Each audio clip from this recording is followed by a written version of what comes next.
Je lis du livre de Actes, chapitre 10, au verset 43, ce qui suit.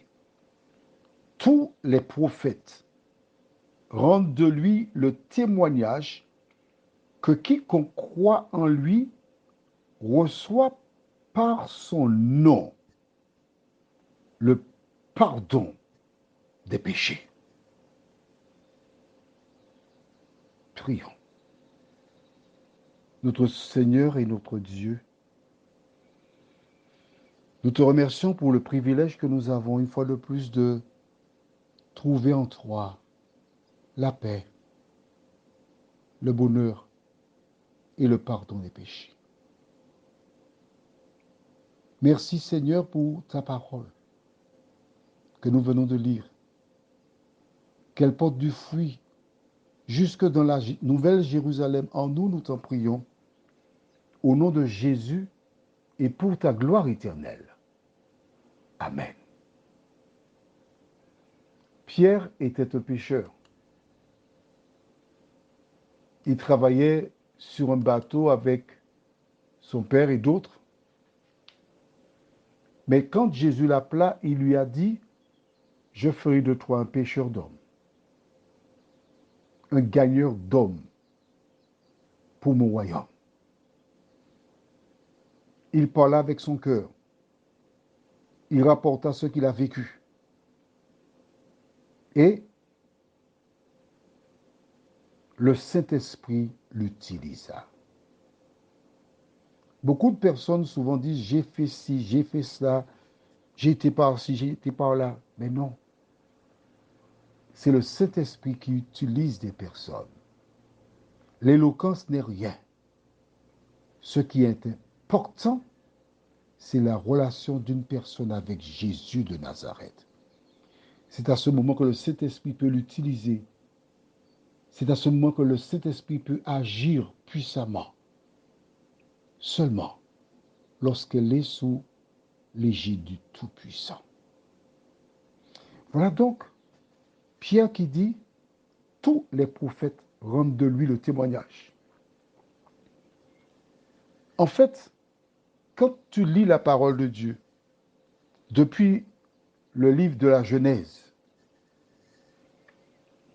les sacrifices d'animaux qu'Abraham, Isaac, Jacob firent, et d'autres après eux, à travers l'histoire d'Israël, ces personnes, en faisant les sacrifices, avaient foi que le sang des animaux leur donnait la vie éternelle. Attention, c'est Jésus qui dit cela. Hein? Dans Jean 5, verset 39, Jésus déclare, vous sondez les Écritures parce que vous pensez avoir en elles la vie éternelle. Ce sont elles qui rendent témoignage de moi. Or, je rappelle pour celles et ceux qui découvrent seulement maintenant, lorsqu'il est question d'écriture, les Écritures dans la Bible, ce n'est pas la Bible, parce qu'elle n'existe pas encore. Quand on parle des Écritures, il est fait référence à l'Ancien Testament. À travers l'Ancien Testament, le pardon est annoncé.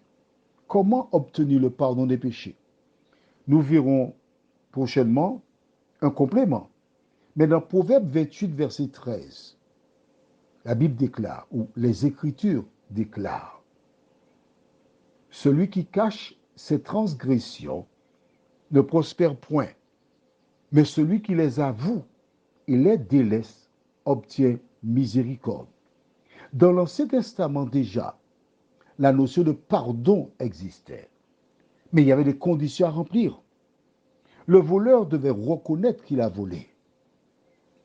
Il devait restituer ce qu'il avait dérobé, demander pardon à Dieu, et à ce moment, il était pardonné. Cette pratique est encore la même dans le Nouveau Testament. Tu sais pourquoi? Parce que l'Éternel ne change pas. Prions.